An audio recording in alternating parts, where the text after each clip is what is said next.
now invite up to the podium another one of our members of our second generation group, Liat.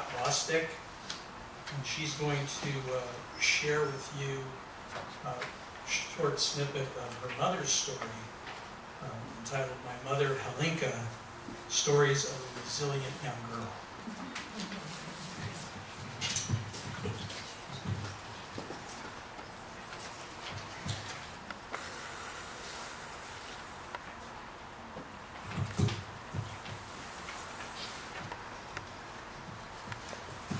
My mother is an incredible testament to survival, resourcefulness, strength, and freedom. She was born in 1939 in Lvov, Poland, today's Ukraine. She was originally named Halina Schleicher, the first and only child. By the time she was 2 years old, her father was drafted into the Polish army, and he was never seen again. Her mother, a pharmacist, suddenly disappeared shortly after, probably sent to a war camp.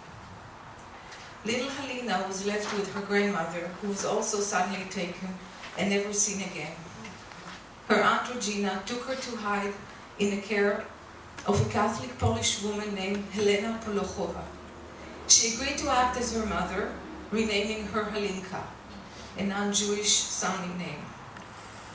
And upon being suspected by neighbors of harboring Jewish orphans, left her own family with my mom, taking trains all over Poland in order to avoid the Nazis. After the war, an Israeli team from the Jewish Agency, an organization that searched for Jewish orphans, found my mother and pulled her apart from her Catholic mother and took her to a transitional institution to France, where she lived for a few months. Just before Israeli independence was declared in 1948, my mother sailed to Israel in an illegal immigration ship. She was brought to a small detention camp in a tiny village of Liat, where she was stripped of her few possessions. At 7 years old, sick with pneumonia, she spent a year in a camp all alone without anyone to take care of her, and after that a year in a hospital. Thereafter, she was sent to a special boarding school for kids from broken families in Haifa, Mount Carmel. Alina, as she was known then, was adopted 5 years later at age 13 by a grieving Polish couple who lost their son, their only son, in the War of Independence. Yaakov and Chanka Shkedi became her wonderful parents and my special grandparents. I've often asked my mother how she was able to manage all alone in the world from such a young age.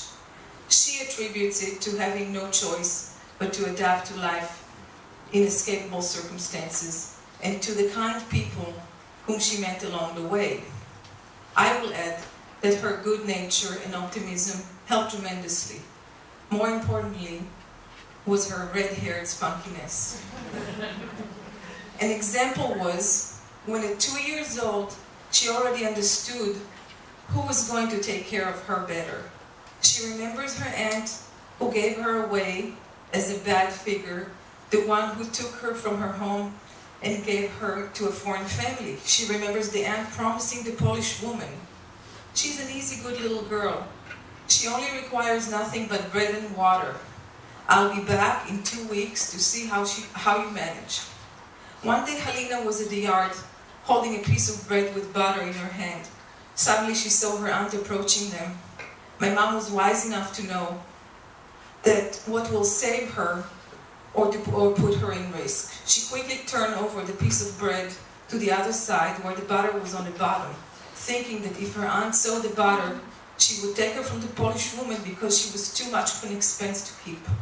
Fortunately, Ms. Polochowa saw that and said, "Leave the child here. She and I will survive this war." The aunt turned around and was never seen again. Alina served in the Israeli Defense Force, where she was a teacher to disadvantaged soldiers. Later on, she became an occupational therapist and became the head of the 3 psychiatric wings in Rambam Hospital in Haifa. Her devotion and understanding to the patient made her well known, respected, and loved among many people. The work also helped her learn how to process and heal from her own unfathomable trauma.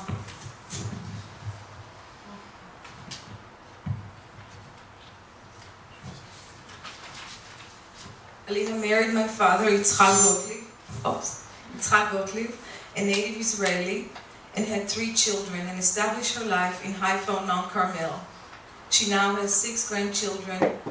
Ironically, my parents built their second home where they retired in Liat, the same place where she was brought as a little girl with no one in the world. She came back for the second chapter of her life, where she built up her life around family, values, and beauties that she created in her own hands from her amazing ability to adapt and thrive.